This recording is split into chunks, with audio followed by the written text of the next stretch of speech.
One of my blueberry bushes was swarming with honeybees. This was 2 gardens and 10 years ago, and although it was amazing to see, an actual bee swarm isn't necessary to get a huge blueberry harvest. But there is one big factor that a lot of us get wrong when it comes to growing blueberries, and it can make the difference between a few berries or handfuls and buckets full. Once we get this one thing right, there are 5 super simple steps you can take to bring it all together, even in a small space, for big, abundant harvests for years. I've grown blueberries in raised beds, like where that bee swarm happened, then in the ground alongside my large garden at my last home, and now I'm back to raised beds in my smaller space. Here I planted 4 dormant blueberry bushes in a 2.5 by 9.5 foot raised bed, so I have more control over the soil, which is key for blueberries. The great thing about blueberries is that there are varieties to fit almost any climate and space, from compact types to rabbit eye blueberries that can grow to over 10 feet tall. When I moved from Michigan to South Carolina, the climate and soil were a huge shock, so before planting I went through Clemson's Master Gardener program to learn as much as I could. I also visited Happy Berry Farm, a local self-sustaining you-pick farm that aligned with my organic growing values. That's where I learned that rabbit eye blueberries are best suited for our native soil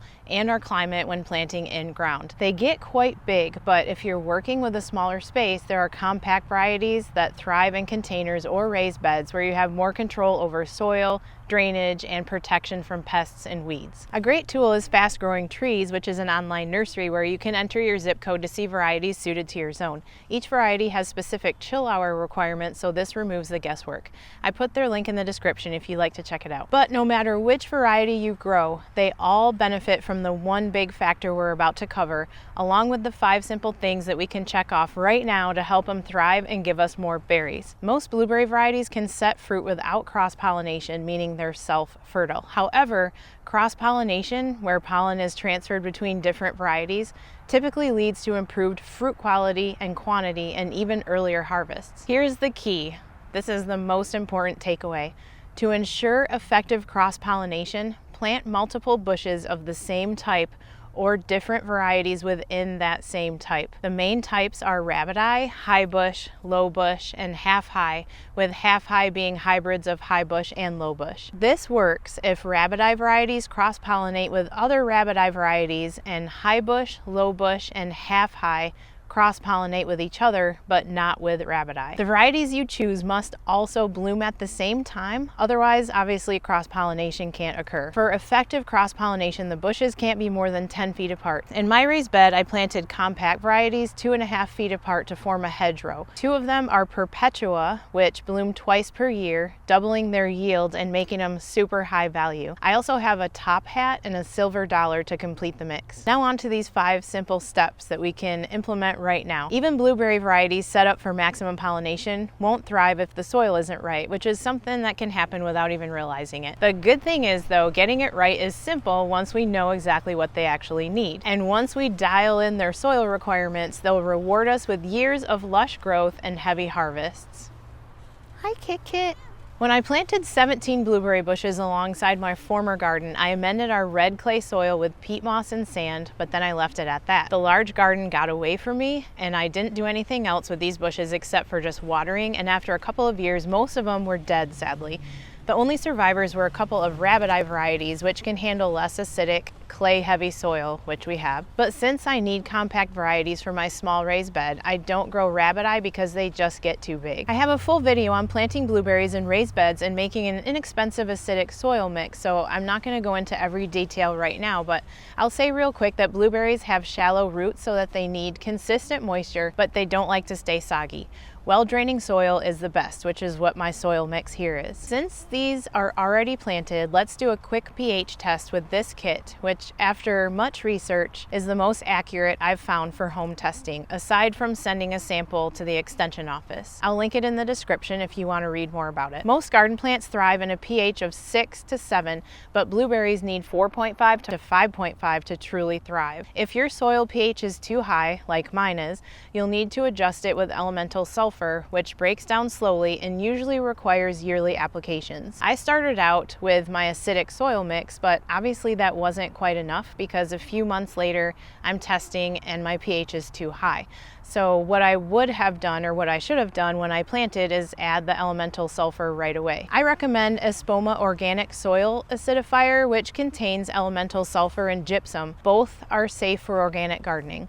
It's much safer than aluminum sulfate for lowering pH. If your levels are way off, follow the package directions to adjust as soon as possible. For ongoing maintenance, Berrytone is an organic fertilizer with elemental sulfur that feeds the plants while keeping soil acidity in check. It can be applied twice a year, once in early spring before new growth and again in late spring to support fruit development. Both of these can be applied at the same time, and I'm planning on doing another pH test in about 60 days to see if I'll need to add more soil acidifier. This next simple step is an affordable insurance policy for your blueberry bushes, and it works the same for all plants in the garden. Fertilizer gives your blueberry bushes the nutrients they need, but compost does so much more. While fertilizer delivers concentrated nutrients, compost improves the overall health of the soil by enhancing its structure, boosting beneficial microbes, and increasing moisture retention. For most of my garden plants, I use compost alone as a fertilizer. Using both compost and organic fertilizer together for blueberry plants, it can be a great combination because they work in different ways. Fertilizer provides a quick nutrient boost, while compost improves long-term soil health. After adding fertilizer, I'm topping it off with a layer of compost made in my Vigo countertop composter. Since I just moved and I don't have my outdoor bin set up yet, this has been a convenient way to keep composting in the kitchen. For most of my garden, I prefer using my favorite organic mushroom compost, which I've relied on for years, and I've had it delivered from a trusted local business. However, I avoid using that on my blueberry bushes because of its high salt and alkaline content, and instead my kitchen scrap compost is rich in coffee grounds, veggies, and fruits, and that provides nutrients without raising the soil's pH too much. Mulch is like a protective shield for your garden. It seals everything in and keeps your soil and plants thriving. It locks in moisture, it regulates soil temperature, and it helps prevent weeds from taking over. Plus, as organic mulch breaks down, it improves the soil by adding nutrients and supporting beneficial microbes. For blueberries, mulch is especially important because their shallow roots dry out pretty easily. A thick layer of pine straw, wood chips, shredded leaves, or whatever natural mulch you have on hand helps maintain consistent moisture. I use pine straw on all of my garden beds because it's pretty easy to get in my area, and I like how it stays put when it's really windy and in heavy rain. Once your plants are established, pruning can feel tricky. I know it did for me. I worried that I was cutting off next season's fruit, but once I figured it out, it was a lot easier than I expected. Following this simple list of 4 pruning tasks will promote healthy growth every year. Since these are new plants that came from fast-growing trees in December, they don't need to be pruned until a year from now. So if I were to prune them, this would be a good time to do so, as they're just barely starting to come out of dormancy. Pruning at this time encourages new growth for the new season and taking off old, damaged, or weak branches, those that are touching the ground, and opening the center of the bush so that sun and air can reach the center of the plant promotes healthy growth. By the way, blueberries prefer at least 6 to 8 hours of full sun. Also, just like a basil plant, pruning the tips of blueberry branches, especially when they leaf out, encourages side growth as it forces the plant to redirect its energy towards new shoots and fruit production on those side branches. Just as pruning sets your blueberry bushes up for healthy growth, protecting them from unexpected late freezes and later from hungry birds helps us actually get to enjoy the fruit of our labor. One summer I stepped outside and I was really excited to harvest what should have been pounds of perfectly ripe blueberries,